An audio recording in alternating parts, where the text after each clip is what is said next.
why do I do so much stuff that involves mystery? And I started trying to figure it out. And I started thinking about, well, why do I do any of what I do? And I started thinking about my grandfather. I loved my grandfather. Harry Kelvin was his name, my mother's father. He died in 1986. He was an amazing guy. And one of the reasons he was amazing, after World War II, he began an electronics company. He started selling surplus parts, kits to schools and stuff. So he had this incredible curiosity. As a kid, I saw him come over to me with radios and telephones and all sorts of things, and he'd open them up. He'd unscrew them and reveal the inner workings, which many of us, I'm sure, take for granted, but it's an amazing gift to give a kid, to open up this thing and show how it works and why it works and what it is. He was the ultimate deconstructor in many ways. He sort of humored my obsessions with other things too, like magic. The thing is, we'd go to this magic store in New York City called Lou Tannen's Magic. It was this great magic store. It was a crappy little building in Midtown, but you'd be in the elevator would open, there'd be this little small magic store, you'd be in the magic store, and it was a magical place. So I got all these sort of magic tricks. Oh, here, I'll show you this kind of thing. So it'd be like, right? Which is good, but now I can't move. Now I have to do the rest of the thing. I'm like this. I'm like, oh, wow, look at my computer over there. Anyway. So one of the things that I bought at the magic store was this. Tannen's Mystery Magic Box. The premise behind the Mystery Magic Box was the following. $15 buys you $50 worth of magic, which is a savings. Now, I bought this decades ago, and I'm not kidding. If you look at this, you'll see it's never been opened. But I've had this forever. Now, I was looking at this, it was in my office, and as it always is, on the shelf, and I was thinking, why have I not opened this? And why have I kept it?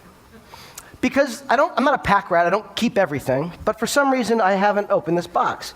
And I felt like there was a key to this somehow, in talking about something at TED that I haven't discussed before and bored people elsewhere. So I thought, maybe there's something with this. I started thinking about it, and there was this giant question mark. I love the design, for what it's worth, of this thing. And I started thinking, why haven't I opened it? And I realized that I haven't opened it because it represents something important to me. It represents my grandfather. Am I allowed to cry at TED? Because no, I'm not going to cry. But the thing is that it represents infinite possibility. It represents hope. It represents potential. And what I love about this box, and what I realized I sort of do in whatever it is that I do, is I find myself drawn to infinite possibility and that sense of potential. And I realized that mystery is the catalyst for imagination. Now, it's not the most groundbreaking idea, but when I started to think that maybe there are times when mystery is more important than knowledge, I started getting interested in this. What's a bigger mystery box than a movie theater? You go to the theater, you're just so excited to see anything. The moment the lights go down is often the best part, and you're full of that amazing, that feeling of excited anticipation. And often the movie is like there and it's going, and then something happens, you go, oh, and then something else, you're like, And then, now when it's a great movie, you're along for the ride because you're willing to give yourself to it. This is something online. I don't know if you've seen 4 or 5. 6 years ago, they did this. This is an online thing done by guys who had some visual effects experience. But the point was that they were doing things that were using these mystery boxes that they had, everyone has now. What I've realized is what my grandfather did for me when I was a kid, everyone has access to now. You don't need to have my grandfather, though you wish you had. But I have to tell you, this is a guy doing stuff on a Quadra 950 computer. The resolution is a little bit low, using Infinity software they stopped making 15 years ago. He's doing stuff that looks as amazing as stuff I've seen, released from Hollywood.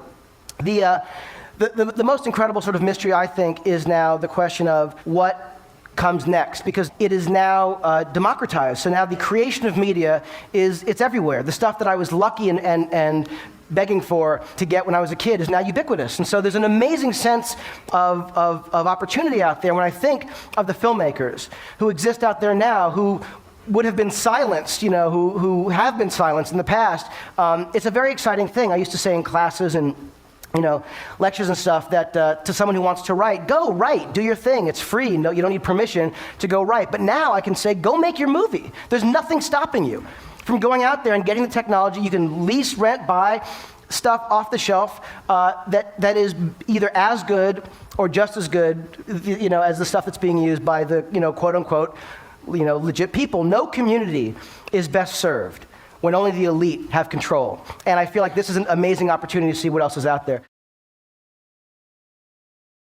When I did Mission Impossible 3, we had amazing visual effects stuff. ILM did the effects. It was incredible. And sort of like my dream to be involved. And there were a couple sequences in the movie, like these couple little moments I'll show you.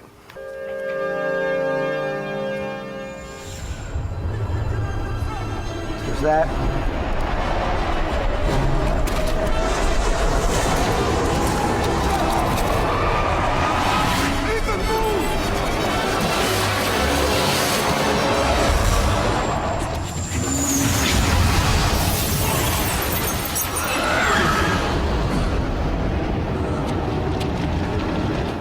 Okay, obviously I have an obsession with big, crazy explosions. So my favorite visual effect in the movie is the one I'm about to show you. And it's a scene in which Tom's character wakes up, he's drowsy, he's crazy out of it, and a guy wakes up and he shoves this gun in his nose and shoots this little capsule into his brain that he's going to use later to kill him, as bad guys do.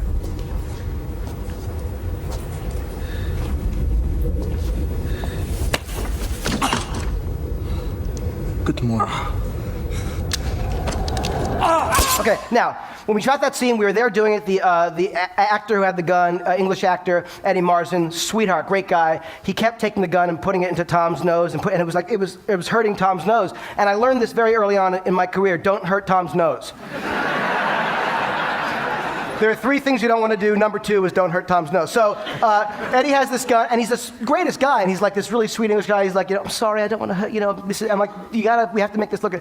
And I realized that we had to do something because it wasn't working just as it was. And I literally thought back to what I would have done using the Super 8 camera that my grandfather got me sitting in that room, and I realized that hand didn't have to be Eddie Marsan's. It could be Tom's.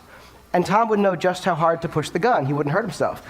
So we took his hand and we painted it to look a little bit more like Eddie's. We put it in Eddie's sleeve. And so the hand that you see, I'll show you again, that's not Eddie's hand, that's Tom. So Tom is playing 2 roles. And he didn't ask for any more money. So here, watch it again. There he is, he's waking up, drowsy, been through a lot. Good morning. Tom's hand. Anyway, so. Thanks. So you don't need the greatest technology to do things that can work in movies, and the mystery box, in honor of my grandfather, stays closed. Thank you.